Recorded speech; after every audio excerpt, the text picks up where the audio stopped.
O telefone tocou no meio da noite, rasgando o silêncio do apartamento em Lisboa. Maria, com os olhos inchados de lágrimas não derramadas, atendeu sem esperar nada além de mais uma ligação de cobrança. Mas a voz do outro lado era a de um detetive particular. Senhor Oliveira, encontramos seus filhos. Estão vivos, em Porto. O coração de Maria parou por um instante, e quando voltou a bater, o mundo que ela havia construído com tanto esforço desabou como um castelo de cartas. Há 24 anos, em 2001, Maria havia perdido seus trigêmeos recém-nascidos em um hospital público de Lisboa. Ela era jovem, apenas 21 anos, e vivia uma vida dupla, publicamente, uma estudante de direito dedicada, secretamente, apaixonada por Ana, sua melhor amiga desde a infância. A gravidez foi um acidente, resultado de uma noite confusa com um colega de universidade, uma tentativa desesperada de negar seus sentimentos por Ana. Mas quando os bebês nasceram, saudáveis e chorando alto, Maria sentiu um amor imediato, um laço que transcendia sua confusão interna. No entanto, o destino interveio de forma cruel. Naquela noite fatídica, enquanto Maria dormia exausta no quarto do hospital, os trigêmeos desapareceram. A polícia investigou, suspeitando de tráfico de bebês, mas as pistas evaporaram rapidamente. Maria foi interrogada, acusada veladamente de negligência por ser mãe solteira. Sua família, conservadora e católica devota, viu no incidente um castigo divino por sua vida pecaminosa. Seu pai, um advogado respeitado, cortou relações, dizendo que ela havia envergonhado o nome da família. Sua mãe, entre lágrimas, sussurrou que talvez fosse melhor assim, que Maria poderia recomeçar sem o fardo. Ana foi o único apoio. Elas se conheceram aos 10 anos, em uma escola católica rigorosa, onde os olhares trocados em segredo floresceram em algo mais profundo na adolescência. Ana, com sua personalidade forte e determinação inabalável, convenceu Maria a não desistir. Vamos lutar juntas, disse ela, segurando as mãos de Maria em noites intermináveis de choro. Mas a pressão social era esmagadora.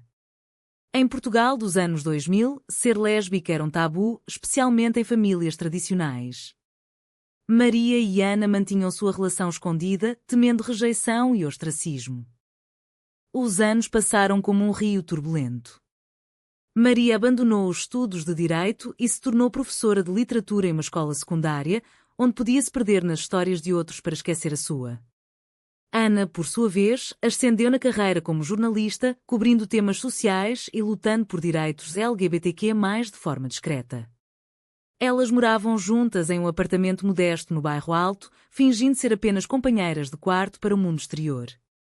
Mas internamente, o desaparecimento dos trigêmeos criara uma ferida que nunca cicatrizava. Maria sonhava com eles todas as noites, 3 rostinhos idênticos, chorando por ela. Ana tentava consolá-la, mas o peso da culpa consumia Maria. Eu falhei como mãe, repetia ela, questionando se sua orientação sexual a tornara indigna. Em 2025, quando o detetive ligou, tudo mudou. Ele havia sido contratado por Ana em segredo, usando economias que ela guardara ao longo dos anos.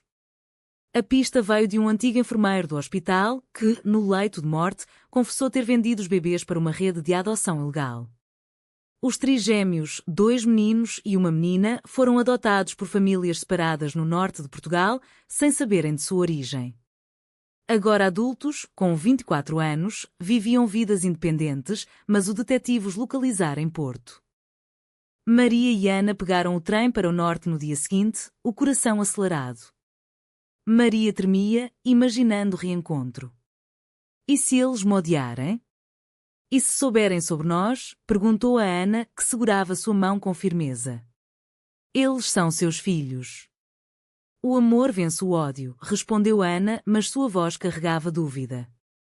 Ao chegarem em Porto, o detetive as levou a uma farmácia no centro da cidade, onde um dos trigêmeos trabalhava como farmacêutico. Maria entrou primeiro, os olhos fixos no jovem atrás do balcão. Ele tinha seus olhos, seu nariz. Olá, disse ela, a voz falhando. Eu sou sua mãe. O jovem, chamado João, congelou. Ele fora adotado por uma família amorosa, mas sempre sentira um vazio, uma sensação de não pertencer. Seus pais adotivos haviam morrido anos antes, deixando-o sozinho. Isso é uma piada? Perguntou, mas algo em seu instinto fez ouvir. Maria explicou tudo, mostrando documentos e fotos antigas. João chamou seus irmãos, Pedro, um engenheiro, e Sofia, uma estudante de medicina. Eles se reuniram na farmácia, olhares confusos e emocionados.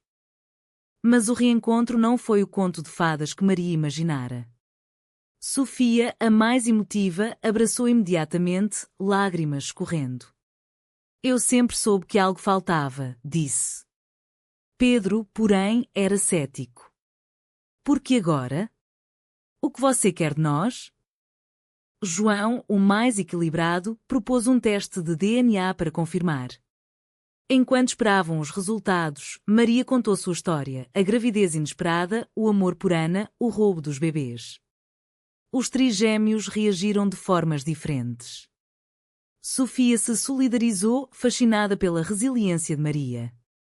João ponderou, intrigado com a dinâmica familiar. Mas Pedro explodiu. Você é lésbica?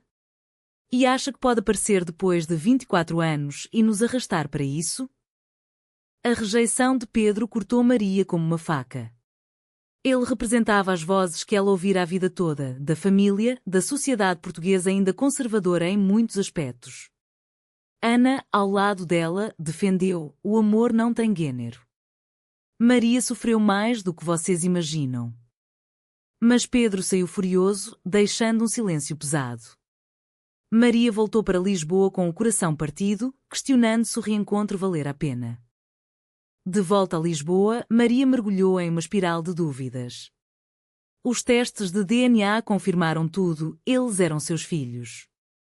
Sofia ligava diariamente, ansiosa por construir laços. Quero conhecer você melhor, mãe, dizia, usando a palavra mãe com uma doçura que aquecia o coração de Maria. João era mais reservado, mas enviava mensagens, perguntando sobre sua infância, sobre Ana. Pedro, no entanto, permanecia distante, respondendo apenas com monossílabos. Ana via o tormento de Maria e tentava ajudá-la. Dê tempo a ele. Ele precisa processar, aconselhava. Mas Maria se culpava. Talvez eu devesse ter ficado calada sobre nós. Talvez isso o assuste. Ana balançava a cabeça, mentir não é o caminho. Nós lutamos tanto para sermos autênticas. Sua relação, fortalecida pelos anos, agora enfrentava um novo teste.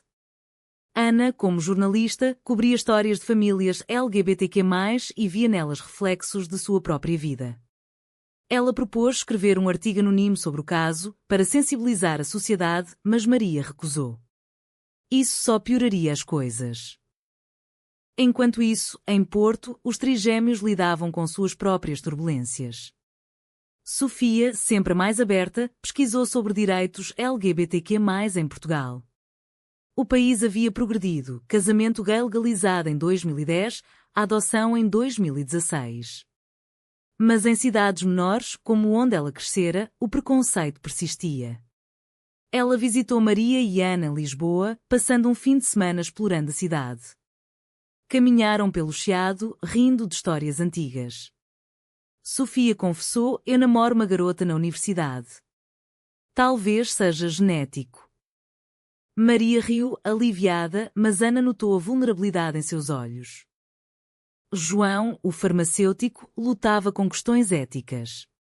Ele descobrira que sua família adotiva sabia da origem legal, mas escondera para protegê-lo. Eles mamaram, mas mentiram, desabafou com Pedro. Pedro, o engenheiro racional, via tudo como uma ameaça à sua vida estável. Casado com uma mulher tradicional, pai de uma filha pequena, ele temia o escândalo. Se isso vazar, minha carreira acaba. Em Portugal, ainda há quem julgue. Ele confrontou João: você aceita isso? 2 mulheres criando filhos? João rebateu: eles não nos criaram. Mas merecem uma chance. A tensão culminou quando Pedro descobriu que Sofia planejava se mudar para Lisboa para estudar mais perto de Maria.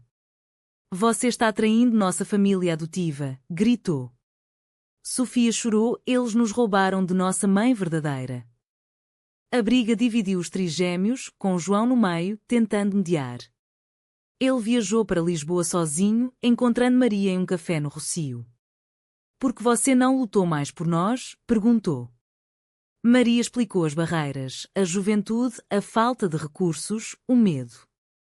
Eu nunca parei de procurar, no coração. João assentiu, mas saiu pensativo. Ana, sentindo a pressão sobre Maria, enfrentou seu próprio conflito. Sua carreira exigia viagens e ela receber uma oferta para cobrir direitos humanos em Bruxelas. Eu poderia ajudar mais famílias como a nossa, disse a Maria. Mas Maria temia a separação. E se isso nos quebrar? Ana abenjou, nosso amor sobreviveu a piores coisas. Mas internamente, Ana duvidava. O reencontro trouxera à tona inseguranças antigas. Seria ela suficiente para Maria agora que os filhos estavam de volta? Maria, por sua vez, enfrentava pressão familiar. Sua mãe, agora viúva e idosa, ligou após ouvir rumores. Você encontrou as crianças? E essa sua amiga Ana ainda está aí? Maria defendeu. Ana é minha companheira, mãe. Aceito ou não? A mãe suspirou, Deus não aprova isso. Pense nos netos. Maria desligou, furiosa. A sociedade portuguesa, apesar dos avanços, ainda carregava resquícios de conservadorismo católico, especialmente nas gerações mais velhas. Sofia chegou a Lisboa, instalando-se em um quarto alugado. Ela e Maria passavam horas conversando, reconstruindo laços. Mas uma noite, Sofia confessou, Pedro está furioso. Ele diz que vai nos processar se tentarmos mudar nossos nomes ou algo assim. Maria gelou. Pedro representava o confronto com o passado, a rejeição que ela temera. Ana sugeriu uma reunião familiar em Porto para resolver tudo. É hora de enfrentar os demónios. Maria concordou, mas o medo a consumia. A viagem de volta a Porto foi tensa. Maria, Ana e Sofia pegaram o trem enquanto João a esperava na estação. Pedro concordara relutantemente com a reunião em sua casa. Ao chegarem, a atmosfera era elétrica. Pedro, esposa, Rita, serviu café com mãos trêmulas, sua filha de 5 anos brincando alheia no quarto. Vamos ser civilizados, disse Pedro, mas seu tom era acusatório. Maria começou, eu não vim roubar vocês. Só quero fazer parte de suas vidas. Sofia apoiou, mas Pedro interrompeu, você abandonou nós por sua escolha de vida. Ana defendeu, ela não abandonou. Foram roubados. A discussão escalou. Pedro revelou que pesquisara sobre Maria, você vive com uma mulher. Isso é normal para você, mas não para mim. Eu tenho uma família tradicional. Maria sentiu a dor antiga, a mesma rejeição de seu pai. O amor não é escolha, Pedro. É quem eu sou. João mediou, par, Pedro. Ela sofreu. Nossos pais adotivos mentiram. Pedro rebateu, eles nos deram uma vida boa. Sem escândalos. Sofia chorou, escândalo? Amar alguém do mesmo sexo não é escândalo. Rita, calada até então, interveio, eu apoio Pedro. Pense na nossa filha. Ana, com sua experiência jornalística, argumentou, em Portugal, famílias como a nossa são legais. O preconceito é o verdadeiro problema. A reunião terminou em impasse. Pedro pediu que saíssem, mas João seguiu-os até o hotel. Deem tempo. Ele é teimoso, mas bom. Maria assentiu, mas internamente desmoronava. De volta a Lisboa, ela questionou tudo. Talvez eu deva desistir de Pedro. Ana discordou, lute. Como lutamos por nós. Mas Ana recebeu a confirmação da oferta em Bruxelas. Eu vou aceitar. É temporário.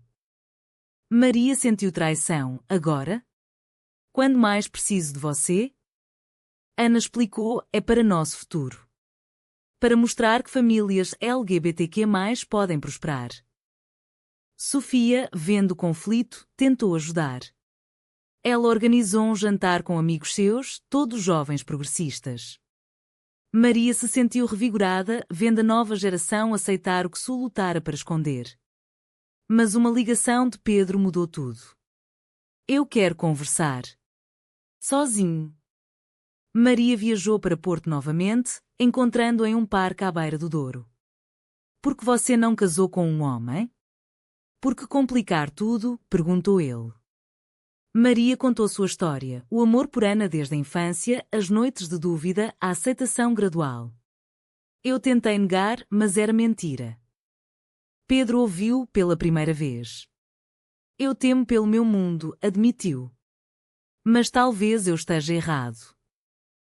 Enquanto isso, Ana em Bruxelas cobriu uma conferência sobre direitos parentais. Ela encontrou histórias semelhantes, mães lésbicas lutando por custódia, enfrentando preconceito. Isso a fortaleceu, mas a distância de Maria corroía. Elas brigavam por telefone. Você me abandonou, acusava Maria. Estou lutando por nós, respondia Ana. O conflito interno de Ana crescia, sua carreira versus o amor. João visitou Lisboa, aproximando-se de Maria. Eles passearam pela Alfama, compartilhando memórias inventadas. Eu sempre senti um vazio, disse ele. Maria chorou, eu também. Sofia, por sua vez, enfrentou sua própria namorada, que questionava a lealdade a uma mãe ausente. Ela é real, defendeu Sofia. Pedro, em casa, refletia. Rita o confrontou, você está sendo injusto. Pense nós, seus irmãos. Ele admitiu o medo de perder sua identidade, de enfrentar julgamentos. Decidiu pesquisar mais sobre adoções ilegais, descobrindo que muitos casos como o deles ainda assombravam Portugal. Isso humanizou, talvez Maria fosse vítima, não vilã. Maria, sozinha em Lisboa, enfrentou sua mãe novamente. Venha jantar. Conheça a Ana de verdade. A mãe aceitou, relutante. No jantar, tenso, Ana falou de sua vida. A mãe de Maria, tocada, disse, eu errei. O mundo mudou. Foi um pequeno vitória, mas Maria sentia o peso acumulado. A crise veio quando Ana, em Bruxelas, sofreu um acidente de carro leve. Maria voou para lá imediatamente, o coração apertado. No hospital, segurando a mão de Ana, ela percebeu o quanto dependia dela. Não me deixe, sussurrou. Ana, com curativos, sorriu, nunca. O incidente as uniu, mas Ana decidiu voltar. Minha carreira pode esperar. Você não. De volta a Portugal, elas enfrentaram o próximo desafio. Pedro ligou, eu quero uma reunião familiar. Todos. Eles se reuniram em uma casa alugada no Algarve para um fim de semana de reconciliação. A atmosfera era cautelosa. Maria cozinhou pratos tradicionais, Ana contou histórias engraçadas. Sofia trouxe sua namorada, normalizando a diversidade. João facilitou conversas profundas. Pedro abriu-se, eu temi o desconhecido. Mas vendo vocês, vejo amor. Ele pediu perdão, abraçando Maria pela primeira vez. Bem-vinda, mãe. O momento foi catártico, mas não sem custo. Rita confessou desconforto inicial, mas aceitou. A filha de Pedro brincou com todos, inocente. No entanto, a sociedade interveio. Um jornal local em Porto publicou uma história sobre adoções ilegais, mencionando o caso anonimamente. Pedro suspeitou de Ana, mas ela negou. Foi coincidência. Mas o artigo gerou buzz e Pedro enfrentou comentários no trabalho. Sua mãe é lésbica? Que escândalo! Ele defendeu, minha família é minha. Foi sua primeira defesa pública. Maria, inspirada, decidiu contar sua história em uma palestra na Universidade de Sofia. O amor não tem barreiras, disse, compartilhando dores e vitórias. A plateia aplaudiu, mas um grupo conservador protestou online, chamando-a de ameaça à família tradicional. Maria recebeu ameaças anônimas, testando sua resiliência. Ana apoiou, estamos juntas nisso. Os trigêmeos também pagaram preços. Sofia perdeu amigos conservadores, mas ganhou aliados. João questionou sua própria identidade. E se eu for gay? Ele confidenciou a Maria, que o orientou com empatia. Pedro lutou com sua esposa, mas eles fortaleceram o casamento através do diálogo. Um confronto final veio quando o detetive revelou mais. O enfermeiro não agira sozinho, havia uma rede envolvendo figuras influentes. Maria debateu processar, mas Pedro dissuadiu. Isso nos destruiria. Foquemos no futuro. Maria concordou, escolhendo perdão sobre vingança, mas o dilema moral a atormentava: justiça versus paz? Ana e Maria, revigoradas, planejam um compromisso simbólico, já que o casamento gay é legal. Os trigêmeos apoiam, planejando uma cerimônia pequena. Mas sombras persistem, a mãe de Maria adoece, forçando reflexões sobre o legado. Com o tempo, os laços se solidificaram. Maria e Ana se casaram em uma cerimônia íntima em Sintra, com os trigêmeos como testemunhas. Sofia caminhou com Maria, João com Ana, Pedro deu as bênçãos. Foi um ato de defiança contra o passado, celebrando o amor conquistado. Pedro integrou Maria em sua vida familiar, convidando-as para jantares.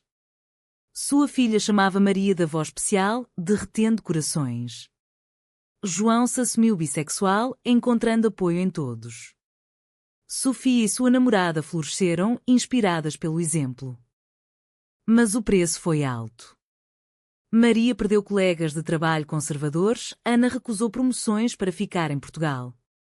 Os trigêmeos enfrentaram julgamentos sociais, mas emergiram mais fortes. A família expandida viajou juntos, explorando Portugal de norte a sul, curando feridas antigas. Maria refletia à noite, as escolhas, as perdas, as vitórias. Valeu a pena? Perguntava a Ana. Sim, porque nos tornamos inteiros. No fim, a jornada destacou as complexidades do amor em uma sociedade em evolução. Mas uma pergunta persiste: foi certo Maria revelar sua orientação sexual aos filhos imediatamente, arriscando rejeição, ou teria sido melhor esconder para preservar laços iniciais?